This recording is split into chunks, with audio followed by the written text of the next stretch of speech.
Hello and welcome to School Readiness, the road to school with Jess and Hannah. So I'm Jess, I'm the nursery manager here at Daisy Chain Clifton.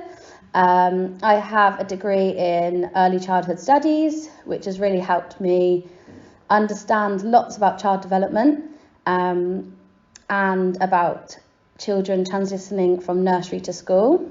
And I also hold a level 3 in leadership management, which really supports my role here as the nursery manager. And I'm Hannah, I'm the preschool teacher at Daisy Chain and the curriculum lead. I have a PGCE and with a qualified teacher status, so I have experience in primary settings as well as in early years. So today we just want to share some information around school readiness, and our aims of putting this information together are just to cover key focuses on the child's journey to school, the power of those around the child and those attachments, and what really matters when leaving a preschool and transitioning into big school, as the children would say, and things to try and maybe some suggestions of things to avoid. Yeah, so Jess and I have a shared passion for school readiness and enabling our preschool children to get the best from their early years before taking on their school journey. A huge element of that is playing and developing skills that are more essential than just writing names and sitting on the carpet. We need to teach the children core life skills before those academic sides take place. So that's why we thought it might be a good idea to share our ideas and suggestions for ensuring that our children are ready to make that next step. So first of all, we're going to start with the power of relationships and those around the child in terms of those attachments. And we truly believe that a loving and attentive parent or parents is the most important readiness tool that a child can have. Having someone to share their ups and downs with, their proud moments with, and also their worries and their anxieties. They're beginning a journey which will be exciting, but at times it will also be very daunting and overwhelming. So ensuring that you're available to them to voice this, whether that's on a daily basis, at the end of the week reflecting on maybe their highs and their lows, but also making sure that yes, we want them to be happy and it's going to be a very exciting journey. Children are naturally going to feel anxious and maybe just need that person to check in with them, before school, after school. So leading on from that, it's really important that you make time for family and friends. A child that feels happy and safe at home, more often than not, is ready to trust other people elsewhere and be confident in different environments. One suggestion I'd make is a lot of the time you can find network groups on Facebook and things for the schools and the new parents that are also taking their children to that school. So it'd be really nice to build those friendships before they go, if possible.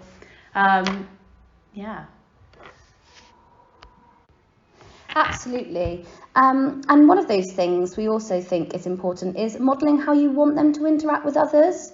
And they're going to be meeting lots of new people. You are the primary model for your child and how you want them to communicate and build relationships with others. So one of the ways children learn how to build relationships is by observing others around them, especially you and the parents at home, and picking up on cues and phrases that you often would use, such as role modelling good manners, and understanding that waiting turns and those sorts of things is also really, really important. Okay, so now I'm going to give you a little glimpse into what goes on behind the scenes. So it's more than ABCs and 1, 2, 3. So as a preschool teacher, I have a form to fill out, and that is to pass on to the child's new teacher. And what they really want to find out about is about the personal, social and emotional development, the communication and language skills, and the child's physical development. So the schools begin compiling information. They'll have a chat to me on the phone, and we'll fill out a form. So the personal, social and emotional development is if they're confident in themselves and around other children, if they can make those friendly relationships, and if they're confident to ask adults for help as well. Communication and language, just using their words, or if they are non-verbal, can they sign to get what they want, or can they point and show you to make sure they are being heard. And their physical development, that's like independently getting dressed and toileting. Yeah, and also readiness for school is also far more about, emotional and social skills and factors that, are going to affect the child. Firstly, before the academic skills come into play, whilst we're not dismissing that the academic side is important, but to get those emotional and social skills in place is really, really important. Being ready for school is about how children manage themselves in a group and how they make themselves heard and communicate, but also understanding they're not the only child in the room like they might be at home. So it's really important for the children to know that it's not a race about who can write their name and who knows their ABCs and who can count to 100 the quickest, because children do develop at different rates. I think it's important to remember some of the children will be 11 months older than some of the other children that are starting in that cohort. So it's really not a race, it's making the right start for that child. So they might be a maths or literacy whiz, but it is really important for children to be confident and independent, knowing how to wipe their bottom, dress themselves, and most importantly, verbalise their thinking. Yeah, and it's about making the right start, not a head start.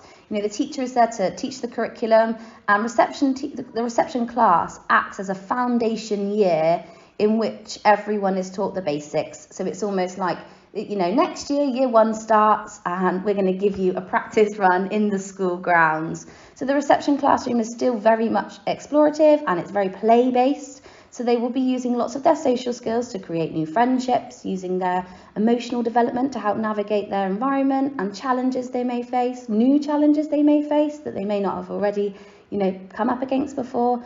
But it's absolutely right what Hannah said, is it's not a race, but also that's something to remember as a parent.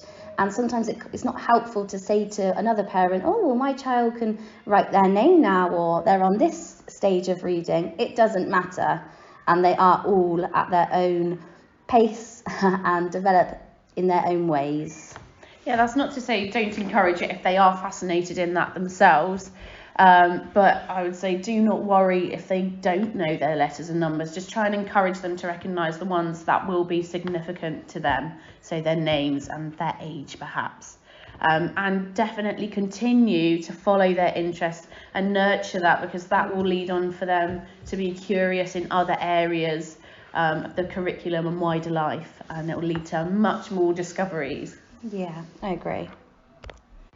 So next we've shared some steps to starting school with the blocks, different coloured blocks. Those are actually given out by Pacey. This is about building your child's confidence so they can start school confident, curious, but ready to learn, and building on those foundations. So next we're moving on to social skills and self-regulation. One of these aspects is the art of conversation. So being able to communicate, whether that's verbally or non-verbally, is one of the most important skills that anyone can learn. So verbalising how they're feeling, their thoughts and their ideas is central to building on your social skills, and your child will need those to create friendships with their peers and to navigate their way through their new surroundings. So like we said earlier, arranging play dates will help them to practice socialising with others. And like we said earlier, if you know any children who are going to the school, perhaps create play dates with those children to create some familiarity as well. Yeah, I agree. Emotional literacy is incredibly important, and use this time now more than ever, and when they start school, to talk to your child about anything and everything. Ask questions, make comments, point things out. A child who is spoken to develops more brain connections than one who is not, and that is incredibly important. All behaviour is a way of communication. Use your words. Children can learn quickly that simply talking your thoughts out loud can alleviate conflict with others. You know, model phrases to use. Can I have a turn? Can I join in? Are you finished with that yet? All of those things are incredibly important for the child to be ready and confident. So the next slide follows on from this, and this is all about manageable challenges. So those are challenges that are not unachievable, not impossible for the child to achieve. So things like putting on their coat, for example, if they've been shown how to do it and you've modelled it and you've helped them out a few times, then the next step is for them to do it independently. And that's a good way for them to practice their independence, and it gives them the autonomy as well to do things by themselves. Now, sometimes this may mean you need to exercise stubbornness, and it can end up in being a bit like a standoff. But if you're confident that your child can do that, it's really important to encourage them to do that. And actually, they'll gain a lot from it because they'll feel a sense of achievement after that as well. Yeah, absolutely. And manageable challenges allow opportunities to happen for, you know, I can do it moments to take place, where the child finds satisfaction in doing things for themselves. You know, as a parent and also as a primary caregiver to the child, even us, it's sometimes, you know, it can be tempting to step in and save time for your child because you think, oh, I could just do it quicker, you know, but allow the long haul to take place and allow them to have that opportunity. Let them talk for themselves. You know, if the teacher asks, how is Jess today? Allow them to answer rather than speaking for them. This really enables the teacher to understand their feelings and them as a child. You know, many a times, even here, we've had, you know, situations where you ask a child how they're feeling in the morning, or, you know, how are you today? Lovely to see you. And a parent is very quick to say, yeah, she's good. And, you know, sometimes the child's not even had the opportunity to reply. So that's really, really important. So this slide's all about school and the different elements that kind of change when they go to school. So we'll start with uniform. So here we have like a standard uniform. So we've got like a pinafore dress, we've got white polo shirts. So in our role play section, so the children get used to kind of seeing it and they get a chance to try it on and get excited about wearing it. The next thing, so often the teachers at school will be called Mr. someone or Miss or Mrs. Children are really accepting of that if they just know that's the name of their teacher. They don't tend to question it, but if your child is curious about it, you can talk about your own name and why someone might be a Miss and why someone might be a Mrs. or a Mr. And you can show them on the mail that you get, any post that you get, you can show them on there that that is your title. Yeah. And also I think talking about the routine and timetables, obviously we, at nursery, they'll be very used to a routine. It's something we embed right from, when they first start in the under twos. But obviously school timetables are going to differ very much. So you should receive some sort of learning diary from the school, which will have the child's timetable in it, what sort of things they'll be doing, when, what days. You'll probably get a school menu as well to know what they're eating, if they are eating the school meals. But yeah, school, will differ a lot. Obviously, it's a completely different day in terms of starting and ending. Meals and things is something they'll be, also will be very different to nursery. But maybe using that time to, look on the school websites, even maybe doing this with the child. Should we have a little look online to see what information and pictures there are, maybe if children are already there. Taking time to read blog posts and newsletters is really important. And making sure you're in tune with what's going on at school, what will be happening each term. And yeah, maybe talking to the children about they will get, breaks in the term and those sorts of things. School does, I guess technically start and end throughout the year. So something else as well that children might not even, have any awareness about just yet. So maybe to start talking about those things. I think as well, it's really important to touch on tiredness. And that children are going to be absorbing a hell of a lot of new information. So just be mindful that there's going to be a lot of changes for your child, and that goes right up for the whole first term, I think, up until even Christmas. You know, this will mean that your child is going to be more tired than usual, even though, you know, you might think, oh gosh, before they did an 8 till 6 day at nursery, it's going to be a completely different type of tiredness, using different parts of the brain, and just be, you know, even just becoming familiar with their school is going to be exhausting, and, you know, to start it might be a little bit overwhelming, so that's definitely going to have an effect. So this is about things to try. So we'll start with visiting the school, if that's at all possible. I know there's lots of siblings that come to Daisy Chain, so maybe they've got an older sibling at school already. Take your child with to go and collect their older sibling.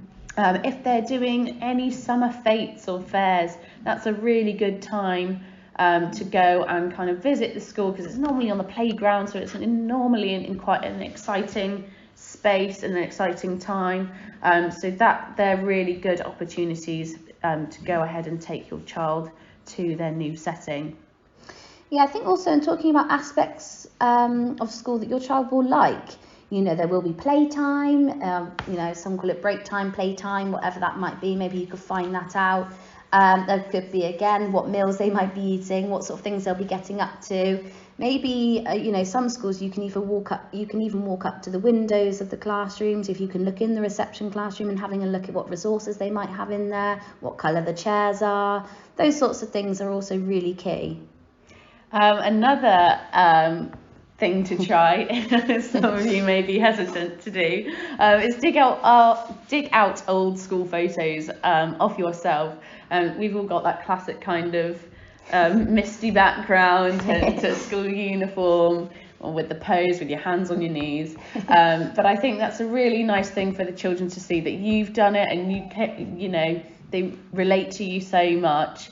And it's nice to see someone who they look up to and love so much have had that shared experience as well. Yeah, and it's kind of showing them, you know, mummy or daddy's done it, you know, I'm going to now do it, it's my turn. So like, and also, you know, take that out to the wider community, encourage conversation about school with everyone and anyone, friends, family, you know, even suggesting if you go and see nanny or granny or grandpa, should we ask them if they'd like to come and visit the school, and we can walk past and you can point out where the playground is, and that makes it a really exciting experience. And also it's a journey, everyone's on that journey. Make the child feel, you know, they're not just going off to a new place, but everyone's excited for them and this new beginning.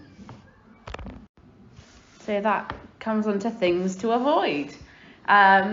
Yes, do not panic. Everything will be fine. And if you're panicking, often the children can pick up on those anxieties, and that then builds up their anxieties about starting school as well. So they worry if their mum or dad is worried about them as well.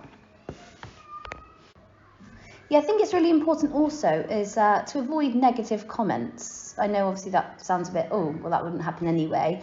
But it's definitely, you know, something to keep in mind is even if the children are around and then you start talking about your school experience with your parents or siblings or friends and laughing off like, oh, I didn't like school, or I hated my teacher, or anything like that. Yeah, or I'm bad at maths. That's a really common one that the children then kind of get really defeatist about and decide, oh, I'm not going to bother with maths because I don't like it, because mum says she's bad at it, so I think I'm bad at it too. Yeah, and quite often those comments are said kind of in a, you know, throwaway comment way, but the children absolutely pick up on that, so really keep that in mind. So although there's going to be a big build up, and of course you will have anxieties and worries because, you know, they're flying the nest essentially, in the first part of their primary school career, if you want to call it that. But it's really important to remember your time together before they do go off to school. So it's not all about school, you know, you've still got the now, the here and the now. And I think it's really important to just carry on having fun with them until school, and continuously when they go to school as well. Yeah, and like we've put at the bottom here is when little people are overwhelmed by big emotions, it is absolutely our job to share our calm and not join their chaos, and you are their safe haven.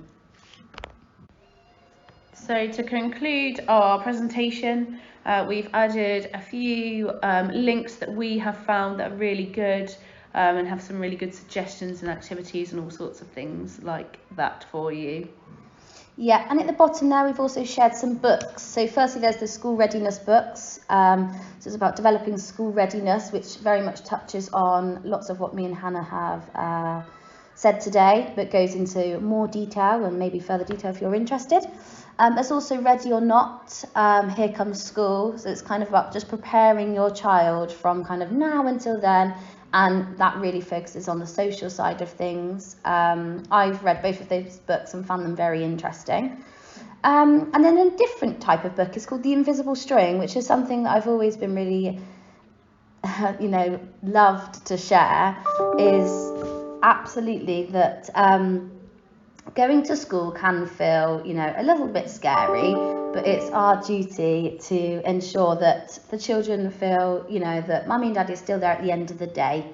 And what it is it's a story about a mum that explains to her child that they are always connected by an invisible string.